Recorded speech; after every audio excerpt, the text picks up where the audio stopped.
నేటి పునీతులు పునీత అంజెలా మెరీచి గారు. Angelus Domini nunciavit Maria. నేను యావేకు ద్రోహముగా పాపము చేసితిని.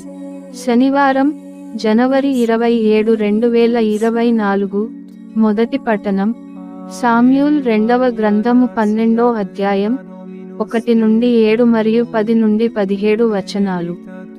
ఆ దినములలో నాతాను యావే పంపగా వచ్చి దావీదుతో ఇట్లు నుడివెను, ఒక నగరమున 2 మనుషులు కలరు. వారిలో ఒకడు సంపన్నుడు, వేరొకడు పేదవాడు.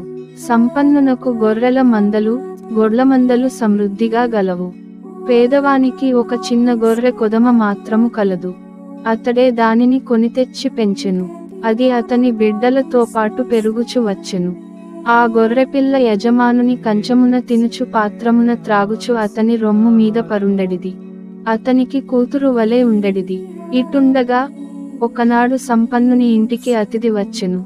కాని అతడు మందల నుండి చుట్టము కొరకు వేటను కోయించుటకు అంగీకరింపక పేదవాని గొర్రె పిల్లను గైకొని భోజనము తయారు చేయించెను. ఆ మాటలు విని దావీదు కోపము వలన ఒడలు మండగా, యావే తోడు. ఇట్టి పాడు పనికి పాల్పడిన వాడు నిక్కముగా వధింప తగినవాడు. అతడు జాలిలేకిట్టి చెడుకు పూనుకొనుటచే 4 రెట్ల నష్టపరిహారము చెల్లించి తీరవలెను అనెను. నాతాను దావీదుతో, నేను చెప్పిన ఆ మనుష్యుడవు నీవే. ఇశ్రాయేలు ప్రభుడవైన యావే ఇట్లు సెలవిచ్చుచున్నాడు, నేను నిన్ను ఇశ్రాయేలీయులకు రాజుగా నియమించితిని. సౌలు బారి నుండి నిన్ను కాపాడితిని. నీవు నన్ను తృణీకరించి హిత్తీయుడు ఊరియా భార్యను చేపట్టితివి. కావున వినుము, కత్తి ఇక నీ కుటుంబమును ఎప్పటికి విడువదు.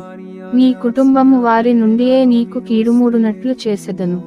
నీ భార్యలను నీ కన్నుల ఎదుటనే వేరొకని వశము చేసెదను. అందరు చూచుచుండగనే అతడు నీ భార్యలతో శయనించును. నీవీ పనులు రహస్యమున చేసితివి. కాని నేను ఈ కార్యమును ఇశ్రాయేలీయుల అందరి ఎదుట బట్టబయలుగానే చేసెదను అని పల్కుచున్నాడు అనెను.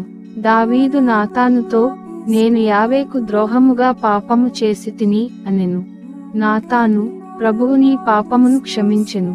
నీవు చావు తప్పి బ్రతుకుదువు. కాని ఈ దుష్కార్యము చేసి యావేను తిరస్కరించితివి కనుక నీకు పుట్టిన బిడ్డడు మరణించును అనెను. నాతాను దావీదు కడ నుండి వెడలిపోయెను. ఊరియా భార్య దావీదునకు కనిన బిడ్డడు ప్రభువు శిక్ష వలన జబ్బు పడెను. దావీదు శిశువు తరపున యావేను వేడుకొనెను. అతడు పస్తుండెను. రేయి కటిక నేలపై పరుండెను. గృహ నిర్వాహకులు దావీదు చుట్టూ మూగి అతనిని నేల మీది నుండి లేప జూచిరిగాని రాజు లేవలేదు, పస్తు విడువలేదు. ఇది ప్రభువు వాక్కు.